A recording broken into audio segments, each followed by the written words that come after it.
Hi everyone, I'm Kevin Elson. Here's a look at what's going on this week in the news. We begin with news from the Vatican. Marking the World Day of Prayer for Vocations, April 22nd, Pope Francis ordained 11 men for the Diocese of Rome, 4 for the family of disciples, and 1 for the Sons of Divine Providence. During his homily at the Mass in St. Peter's Basilica, the Pope urged the newly ordained to be merciful with the people who approach them, especially in the confessional. 16 deacons were ordained priests by the Pope in a ceremony full of symbolism. Without a doubt, the most moving moment of the celebration was when they laid down on the floor of the majestic Vatican Basilica as a show of complete surrender. The youngest was 26, the oldest was 41. They come from Italy, India, Madagascar, El Salvador, Peru, Colombia, and Croatia. The Pope sent them a simple but powerful message when touching on confession. E qui mi fermo per chiedervi, per favore, non stancatevi di essere misericordiosi. Pensate ai vostri peccati, alle vostre miserie, che Gesù perdona. Siate misericordiosi. The fourth Sunday of Easter is the day the Church celebrates the day of prayer for vocations. Thus, it's the day chosen for the ordination of priests. The theme for this year was Listen, Discern, Live the Lord's Call.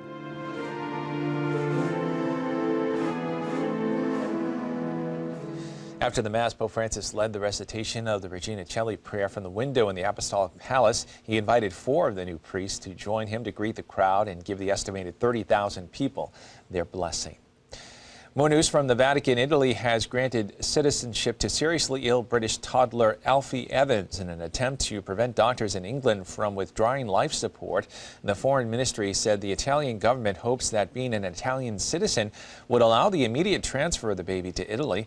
The child's parents, Tom Evans and Kate James, lost their legal battle to prevent doctors from removing Alfie's life support from the European Court of Human Rights when the European Court of Human Rights refused to get involved.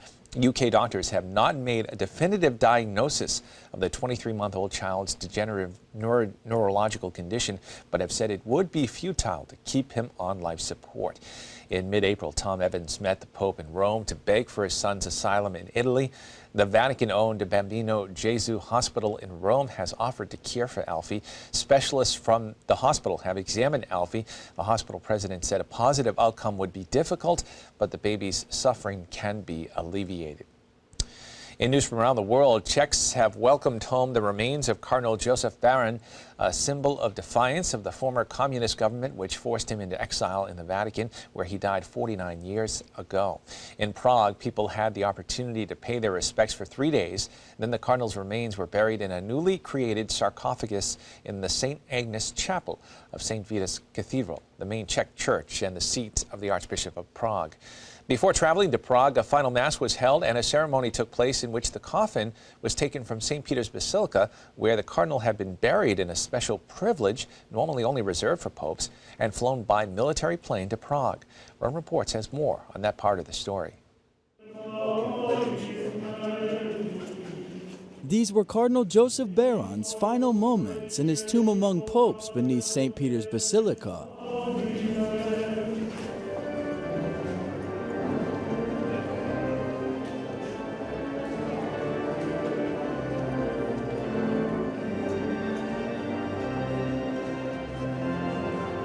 Joseph Baron survived a Nazi concentration camp before later being subjected to religious persecution by the communist regime in his native Czech Republic. Following 20 years of oppression, Pope Paul VI invited Baron to be named a cardinal in the Eternal City, where he remained in exile until his death in 1969. Paul VI called for Baron to be buried in the grottos, a gesture meant to honor all victims of persecution. Despite being the only Czech person to hold such a distinction, the cardinal's final wish was to rest in his homeland. Czech officials, clergy, and faithful gathered at the Pontifical College Nepomucenum, where Baron died, for the final Mass in Rome in celebration of the late Cardinal.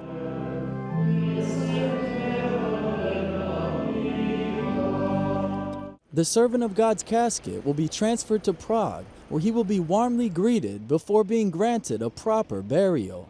50 years later, his wish is now being fulfilled. One other note from the Vatican: in an historic move, Pope Francis has appointed 3 women as consultors to the Congregation of the Doctrine of the Faith, marking the first time women and lay persons were named as active contributors, not support staff.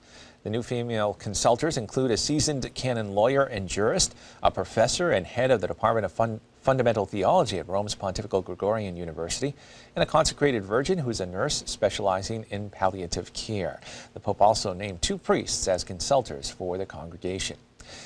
And finally in the news, on the feast of St. George on April 23rd, Pope Francis, born Jorge Mario Bergoglio, celebrated his name day by providing 3,000 servings of ice cream, or gelato, mostly vanilla cones with chocolate and nuts on top, but also a few pistachio cones and a couple of strawberry ones, to soup kitchens and homeless shelters around Rome.